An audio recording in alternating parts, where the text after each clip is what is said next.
This is the Creating Wealth Through Self-Storage show by Mark Helm. Nothing Mark shares with you guarantees your success in the self-storage business. This is for informational purposes only.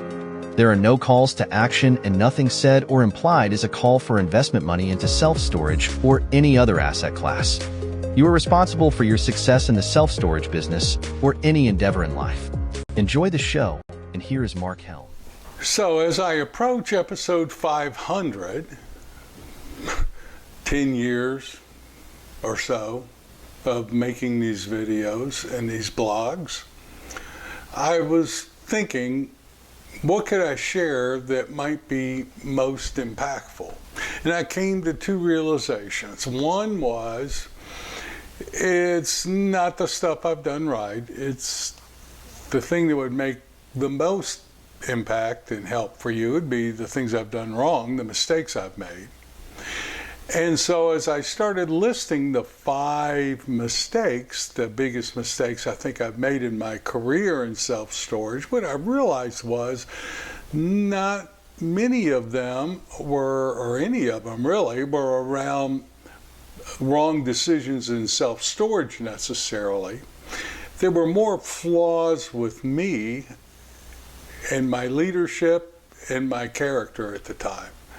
So let me share with you what I think are the 5 biggest mistakes I've made in the self-storage business since over the last 31 years of my being in and around the industry. My name is Mark Helm. I'm the author of Creating Wealth Through Self-Storage, and I'm the creator of the Quick Start Academy, which houses the training like this that I offer, as well as the paid courses I offer. And I'm here to support the small investor who wants to get in the self-storage business or grow their self-storage business. You can find out more about it at creatingwealththroughselfstorage.com.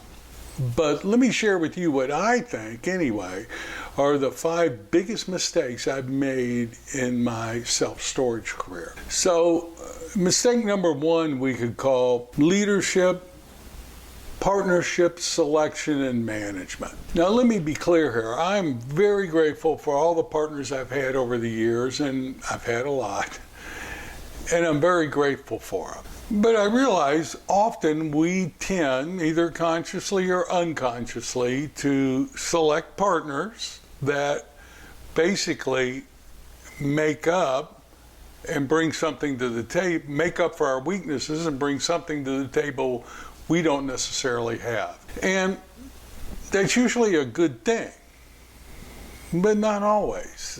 You know, one of my weaknesses is my tendency to avoid conflict. So one of the things I have in my world often are partners, including my spouse, who are fairly strong-willed people and are not afraid of having tough conversations. Now, this weakness probably comes from my family of origin, and it's something I've had to deal with and overcome, or at least overcome to some degree. So there were times in my first 15, 20 years in the self-storage business and managing partners, I was usually the sponsor, the lead guy in all the projects, where it was appropriate to address some decisions that other partners made. And I had a tendency to avoid it or not to do it effectively. Now, as the organizer, as the manager of the LLCs, that was usually my job. And I didn't do it very well. And what would happen is issues would build up, problems would arise, and then finally I'd have to deal with it. Whereas if I had had the right conversations at the right time, there wouldn't be problems, or they would have been addressed earlier. I don't want to go into a lot of specifics, but here's an example. Often partners would hire employees that I was pretty sure were not up to the task.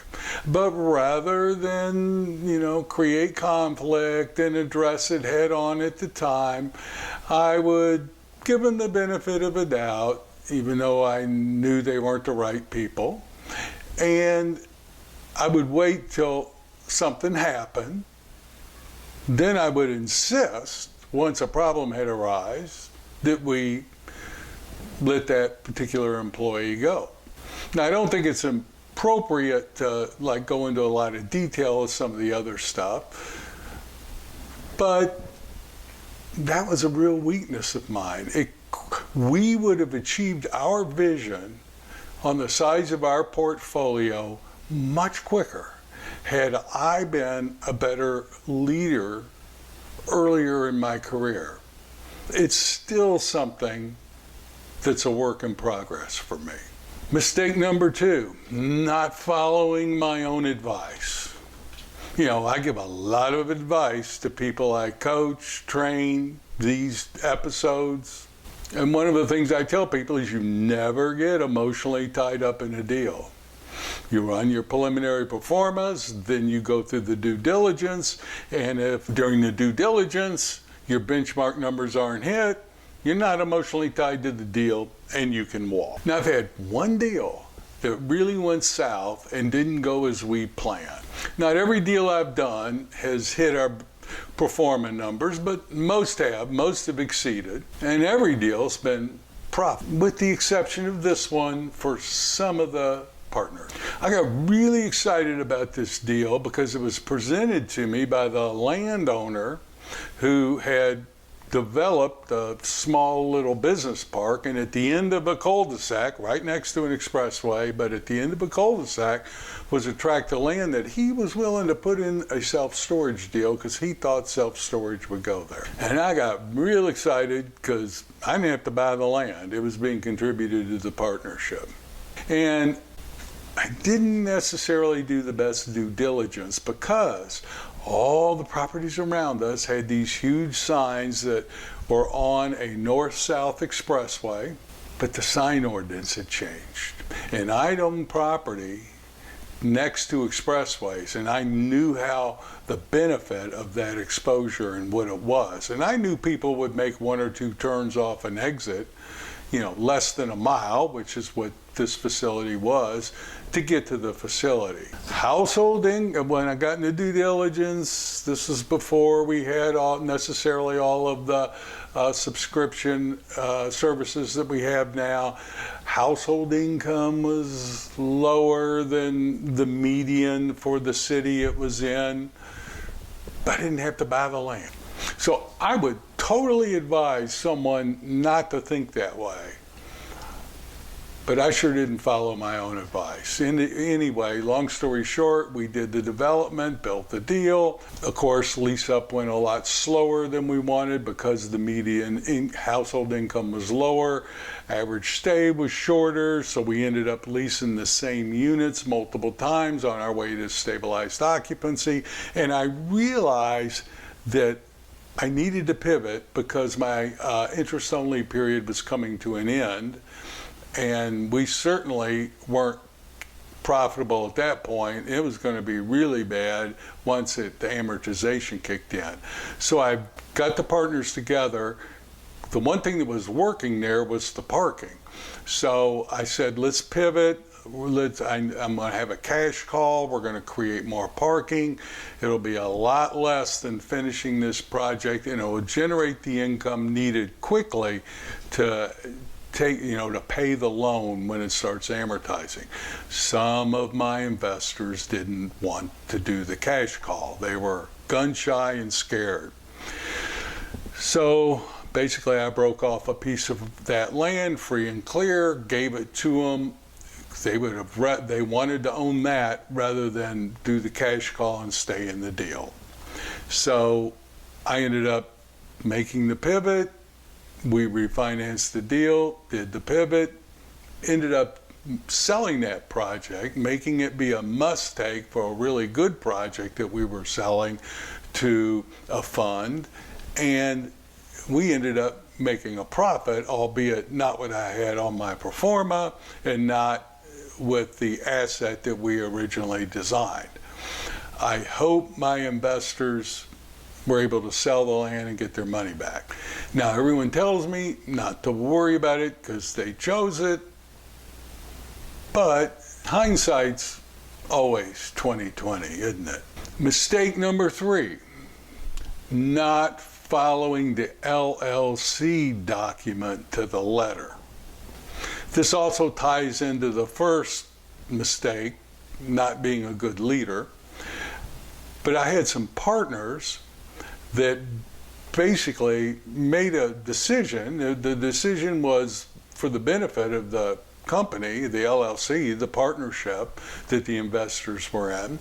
But the LLC document spelled out very clearly what the sponsors were going to get as compensation. The sponsors and the sponsors' families were going to get as compensation, and we weren't to get anything else. Percentage of the cash flow, management, fees, etc. Well, as a vendor that we were using started getting more and more expensive, my operations manager and partner decided to hire her husband at a cheaper rate to the company and to the investors to do the same work. I wasn't like 100% clear that that was a violation of the LLC agreement, but one of our investors was pretty dang sure it was a violation of the LLC agreement, called me on the carpet for it. And investor trust is critical, especially when it comes time to inform them of issues that we need to deal with. Without that trust, it can become a difficult or more difficult conversation. So it took me a while to begin to rebuild that trust with that investor who talked to other investors. And it was all because I didn't know everything in the LLC agreement. Know your LLC agreements inside and out, particularly if you have passive investors. Know what your roles and responsibilities are, where your income can come from, and if you want to deviate from it, can you do so with permission, without permission, with a vote? Know your LLC agreement. I never made that mistake again. Mistake number 4, giving investors too much power. So, especially earlier in my career, I wanted to make investor-friendly organizations where investors felt safe, secure, and empowered. And in one LLC, one group, we ended up raising enough money to buy like 3 deals. We didn't have those deals picked out, but the LLC agreement defined what those deals were going to be, what the parameters were, and we raised more. It wasn't just a single deal, almost like a blind fund. Well, the investors wanted to have a board to initially approve the deals that were coming into that LLC. I create investor-friendly LLC, so of course, let's do that. Well, that board quickly morphed into much more than that. It was more like an oversight board. They were making suggestions on vendors we should use. They were making suggestions on who I should hire as a CFO. And they came up with requests for all kinds of reports and financial modeling.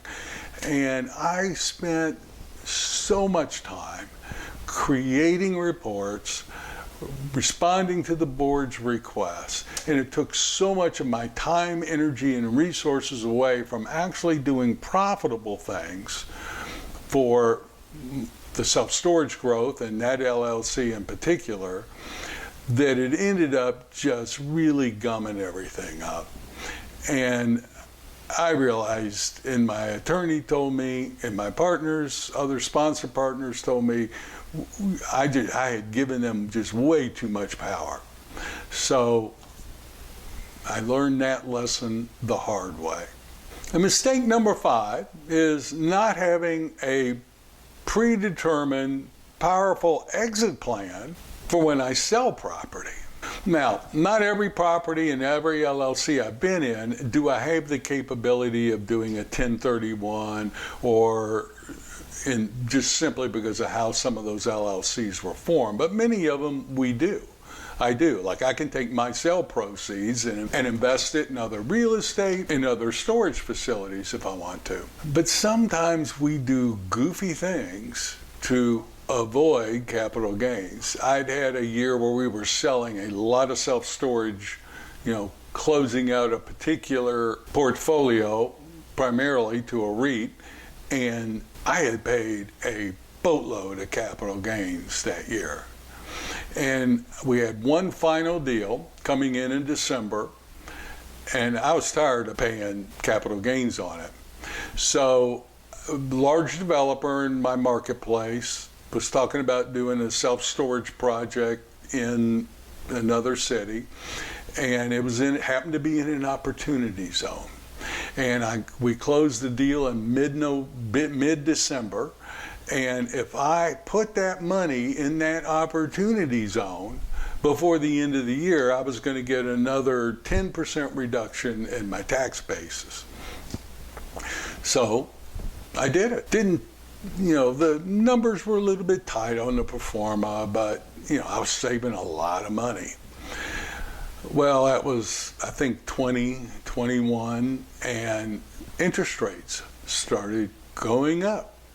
Construction costs started going up. A lot of product hit the market in that particular city or trade area of that city, and the rental rates were going down.